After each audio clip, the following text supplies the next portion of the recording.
ಗೃಹ ಸಚಿವ doctor G Parameshwar ಒಡೆತನದ ಸಿದ್ಧಾರ್ಥ ಶಿಕ್ಷಣ ಸಂಸ್ಥೆಗಳ ಮೇಲೆ ಜಾರಿ ನಿರ್ದೇಶನಾಲಯ ಅಧಿಕಾರಿಗಳು ನಡೆಸಿದ ಹಿನ್ನೆಲೆ ಇಡಿ ಅಧಿಕಾರಿಗಳ ಉದ್ದೇಶ ನಮಗೆ ಗೊತ್ತಿಲ್ಲ, ನಾನು ಯಾವುದನ್ನ ಮುಚ್ಚಿಟ್ಟಿಲ್ಲ, ಕಾನೂನಿಗೆ ಬೆಲೆ ಕೊಟ್ಟು ಬಂದವನು ಎಂದು ಡಾಕ್ಟರ್ ಜಿ ಪರಮೇಶ್ವರ್ ಹೇಳಿದರು.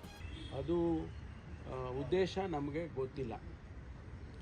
ಅದರಿಂದ ನಾವು ಎಲ್ಲ ರೀತಿಯ ಸಹಕಾರವನ್ನು ಕೂಡ ಇಡಿ ಅಧಿಕಾರಿಗಳಿಗೆ ಕೊಡ್ತೇವೆ.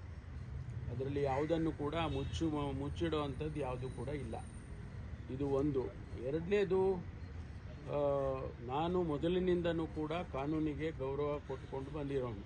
ಬೆಂಗಳೂರಿನಲ್ಲಿ ಮಾಧ್ಯಮದವರೊಂದಿಗೆ ಮಾತನಾಡಿದ ಅವರು, ಇಡಿ ಅಧಿಕಾರಿಗಳಿಗೆ ನಮ್ಮ ಸಂಸ್ಥೆ ಕೂಡ ಗೌರವ ಸಹಕಾರವನ್ನ ನೀಡುತ್ತದೆ. ಕೇಳುವ ಪ್ರಶ್ನೆಗಳಿಗೆ ಉತ್ತರವನ್ನ ನೀಡುತ್ತೇವೆ. ಇನ್ನು ವಿಚಾರಣೆ ನಡೆಯುತ್ತಿದೆ. ಯಾವುದೇ ಊಹಾಪೋಹೆಗಳು ಬೇಡ. ಅವರು ಯಾವುದೇ ತನಿಖೆಯನ್ನ ನಡೆಸಿದ್ರೂ ನಾವು ಸಹಕಾರವನ್ನ ನೀಡುತ್ತೇವೆ ಎಂದರು. ಯಾವುದೇ ರೀತಿಯ ಸಂದರ್ಭದಲ್ಲೂ ಕೂಡ ಕಾನೂನನ್ನು ನಾನು ಗೌರವಿಸ್ತೇನೆ ಮತ್ತು ಎಲ್ಲ ರೀತಿಯ ಸಹಕಾರವನ್ನು ಕೂಡ ನಮ್ಮ ಸಂಸ್ಥೆ ಮಾಡುತ್ತೆ. ಯಾಕೆಂದರೆ ಇದು ಸಂಸ್ಥೆ ವಿಚಾರ ಆಗಿರೋದ್ರಿಂದ, ಇದು ನಾನು ಒಬ್ಬ ಇಂಡಿವಿಜುವಲ್ ಅಲ್ಲ, ಇದು ಸಂಸ್ಥೆ ವಿಚಾರ ಆಗಿರೋದ್ರಿಂದ ಸಂಸ್ಥೆ ಎಲ್ಲ ಸಹಕಾರವನ್ನು ಕೂಡ ನಾವು ಕೊಡ್ತೇವೆ. ಮುಂದೆ ಅವರು ಏನು ನಮಗೆ ಪ್ರಶ್ನೆಗಳು ಕೇಳ್ತಾರೆ ಅಥವಾ ನಮಗೆ ಏನು ಮ್ಯಾಂಡೇಟ್ ಕೊಡ್ತಾರೆ ಅದೆಲ್ಲದಕ್ಕೂ ಕೂಡ ನಾವು ಸಹಕರಿಸ್ತೇವೆ.